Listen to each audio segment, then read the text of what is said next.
We were planning a trip to stay at my grandmother's house that my father had spent a large amount of time in as a kid.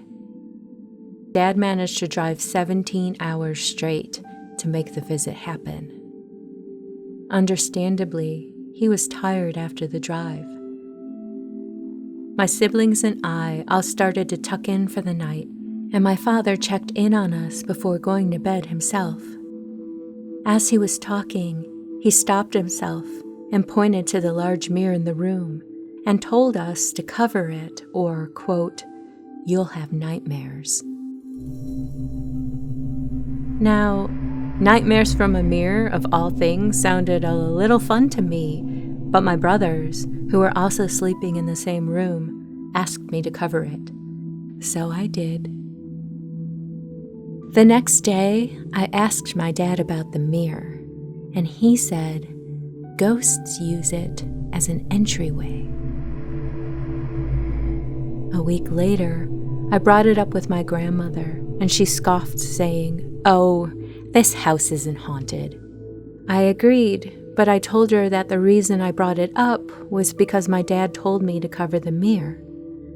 My grandmother then changed her expression and said, "Oh, the mirror."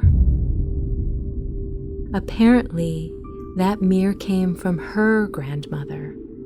She had worked as a nurse and had taken in those who could not pay for care during their last days. So, she had made her home into a hospice. In a hushed tone, she admitted to me, those who stayed in that room with the mirror saw things. A lovely old lady saw and heard a young woman come into her room and play the harp. She was thankful for the lovely songs, but no person was known, nor was there a harp owned or heard anywhere else.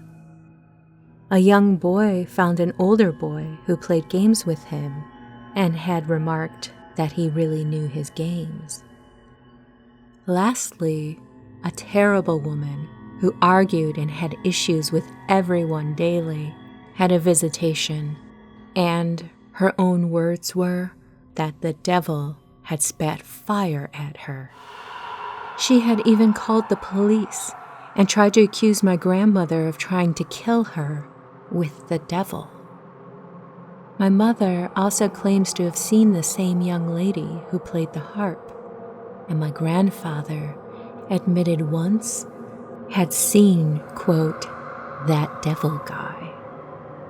My grandfather described him as a red man with horns that was too tall for the room and had to bend his neck down as it was taller than the ceiling height. The devil figure had stared down at him with piercing eyes and simply asked, "Why are you here?" During the rest of the visit, I kept that mirror covered.